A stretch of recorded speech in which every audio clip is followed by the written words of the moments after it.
आज हम मेहनत का महत्व के बारे में जानेंगे। राहुल एक समझदार लड़का था, लेकिन वह पढ़ाई के मामले में हमेशा मेहनत करने से बचता था।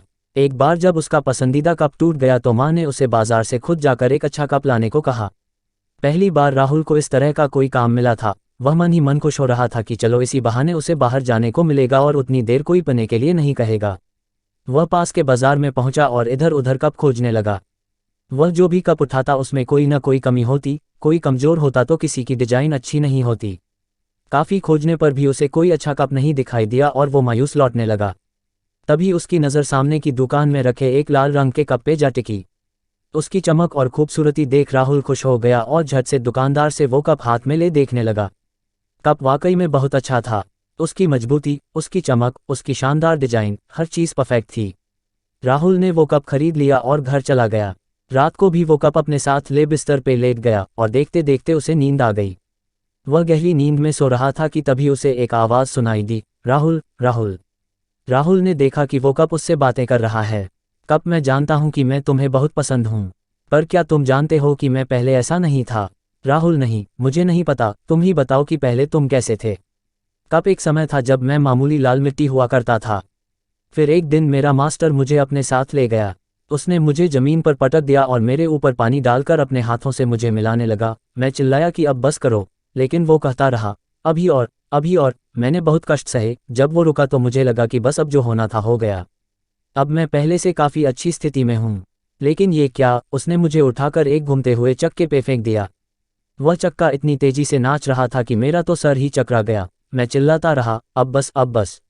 लेकिन मास्टर कहता, अभी और, अभी और वो अपने हाथ और डंडे से मुझे आकार देता रहा जब तक कि मैं एक कप के शेप में नहीं आ गया। खैर, सच कहूँ तो पहले तो मुझे बुरा लग रहा था, लेकिन अब मैं खुश था कि चलो इतने कष्ट सहकर ही सही अब मैं अपने जीवन में कुछ बन गया हूँ, वरना उस लाल मिट्टी के रूप में मेरी कोई वैल्यू नहीं थी। लेकिन मैं गलत था, अभी तो और कष्ट सहने बाकी थे।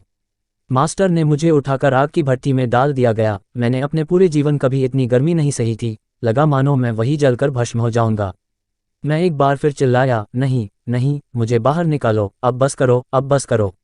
लेकिन मास्टर फिर यही बोला, अभी और, अभी और कुछ देर बाद मुझे भट्टी से निकाल दिया गया। अब मैं अपने आप को देखकर हैरान था। मेरी ताकत कई गुना बढ़ गई थी। मेरी मजबूती देखकर मास्टर भी खुश था। उन्होंने मुझे फौरन रंगने के लिए भेज दिया और मैं अपने इस शानदार रूप में आ गया। सचमुच उस दिन मुझे खुद पर इतना गर्व हो रहा था जितना पहले कभी नहीं हुआ था।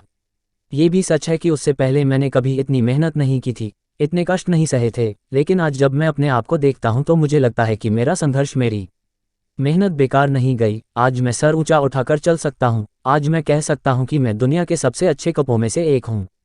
राहुल सारी बातें बड़े ध्यान से सुन रहा था और जैसे ही कप ने अपनी बात पूरी की उसकी आंखें खुल गईं। आज सपने में ही सही, राहुल मेहनत का महत्व समझ गया था।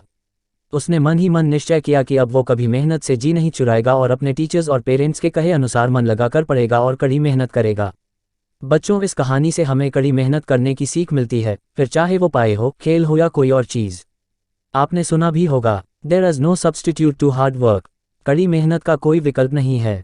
इसलिए अगर आप अपनी लाइफ में सक्सेसफुल होना चाहते हैं तो कभी हार्ड वर्क से पीछे मत हटिए। याद रखिए, जितना बड़ा संघर्ष होगा जीत उतनी ही शानदार होगी। धन्यवाद। Thank you.